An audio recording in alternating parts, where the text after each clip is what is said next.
Hello guys, നമ്മൾ ഇന്ന് ഉണ്ടാക്കാൻ പോകുന്നത് മസ്ക് മെലോൺ ഐസ്ക്രീമാണ്. അതിനായിട്ട് നമ്മൾ ഐസ്ക്രീം ബോർഡൊന്നും ഉപയോഗിക്കുന്നില്ല. അപ്പോൾ നമ്മൾ മസ്ക് മെലോൺ എടുത്ത് വെച്ചു. ഇനി നമുക്ക് മസ്ക് മെലോൺ കട്ട് ചെയ്യാം. കട്ട് ചെയ്ത് ഒരു ബൗളിലോട്ട് മാറ്റാം. അങ്ങനെ ബൗളിലോട്ട് മാറ്റി ഇനി നമുക്ക് ഷുഗർ ആവശ്യമാണ്, മിൽക്ക് പൗഡർ ആവശ്യമാണ്. അതിനായിട്ട് ഷുഗർ എടുത്ത് വെച്ചു, മിൽക്ക് പൗഡർ എടുത്ത് വെച്ചു, പാലെടുത്ത് വെച്ചു.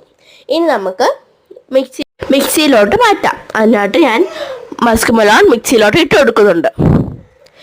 മസ്ക് മെലോൺ മിക്സിയിലോട്ട് ഇട്ട് കൊടുത്ത് നമുക്കിനി പഞ്ചസാര ഇട്ട് കൊടുക്കാം. അങ്ങനെ പഞ്ചസാര ഇട്ട് കൊടുത്തു. ഇനി നമുക്ക് പാൽപ്പൊടി ഇട്ട് കൊടുക്കാം. നമുക്ക് ഇച്ചിരി പാലൊഴിക്കാം. പാലങ്ങനെ ഒഴിച്ചു കൊടുത്തു. ഇത് നമുക്ക് അടയ്ക്കാം. ഞാനാണെങ്കിൽ ചെറുതായിട്ട് ഇങ്ങനെ കഴിക്കാനൊക്കെ വേണ്ടി ഒത്തിരി ഒന്നും അരയ്ക്കുന്നില്ല. ഫൈനായിട്ട് അരച്ചത് അങ്ങ് അരഞ്ഞു പോവും. അപ്പം ഞാൻ ഇച്ചിരി കഴിക്കാൻ വേണ്ടി ഇങ്ങനെ ചെയ്തിട്ടുണ്ട്. അപ്പം മൊത്തത്തിൽ അരാണെങ്കിൽ നല്ലോണം ഫൈനായിട്ട് നല്ലോണം അരച്ചാൽ ക്രീമായിട്ടിരിക്കും. എങ്ങനെ അരച്ചാലും കുഴപ്പമില്ല. ഞാൻ കഴിക്കാൻ വേണ്ടി ഇച്ചിരിയായിട്ട് ഫൈനായിട്ടൊന്നും അരച്ചിട്ടില്ല. അപ്പം ഞാൻ 2 സ്റ്റീൽ ഗ്ലാസ് വെച്ചു. ഞാൻ അരച്ച ഇത് കണ്ടോ. അപ്പോൾ ഞാൻ എല്ലാത്തിനും ഒഴിച്ചു കൊടുത്തു. ഇനി എനിക്ക് ഐസ്ക്രീം സ്റ്റിക്കൊന്നും കയ്യിലില്ല, അതുകൊണ്ട് ഞാൻ സ്പൂണാണ് വെച്ച് കൊടുക്കുന്നത്. അങ്ങനെ സ്പൂൺ വെച്ച് കൊടുത്തു. അത് സ്പൂൺ കുത്തനെ തന്നെ വെക്കണം, എന്നാലേ ഒരു ഭംഗിയാണ്.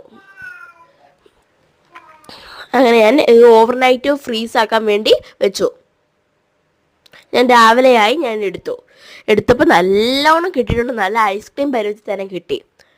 അപ്പം ഞാനാണെങ്കിൽ ഇതൊന്ന് ഇളകാൻ വേണ്ടി ഇച്ചിരി ബൗളിൽ വെള്ളം എടുത്തിട്ട് അത് ഡിപ്പ് ചെയ്യാൻ ഒരുങ്ങി.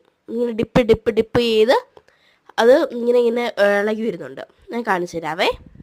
ഉണ്ടോ, ഞാൻ ഇങ്ങനെയൊക്കെ പയ്യെ ഡിപ്പും ചെയ്തുകൊണ്ടൊക്കെ പയ്യെ കറക്കുകയും ചെയ്യുന്നുണ്ട്. ഉണ്ടോ, അങ്ങനെ കറങ്ങുന്നുണ്ടോ, അങ്ങനെ കറയുകയും ചെയ്തു. ഇനിയിപ്പോൾ അത് കറങ്ങുമ്പോൾ നമുക്ക് ഇത് മാറ്റാം, ഇല്ലെങ്കിൽ ഇത് അലിഞ്ഞു പോവേ. അപ്പോൾ ഇത് രണ്ടും ഞാൻ ചെയ്തിട്ട് വരാം. അങ്ങനെ രണ്ടും ചെയ്തു. ഇനി നമുക്ക് ഇത് പ്ലേറ്റിലോട്ട് മാറ്റാം. ഞങ്ങൾ പ്ലേറ്റിലോട്ട് മാറ്റിയപ്പോഴേക്കും ഇത് അലിഞ്ഞു പോകാനായി. അപ്പോൾ ഞാൻ വേറൊരു പ്ലേറ്റിലെടുത്ത് മാറ്റുകയാണ്. അങ്ങനെ വേറെ പ്ലേറ്റിലോട്ട് മാറ്റി. എന്താ രസമല്ലേ. അപ്പോൾ എല്ലാവർക്കും ഇഷ്ടപ്പെട്ടെങ്കിൽ ലൈക്ക് ചെയ്യണം, സബ്സ്ക്രൈബ് ചെയ്യണം. ബൈ.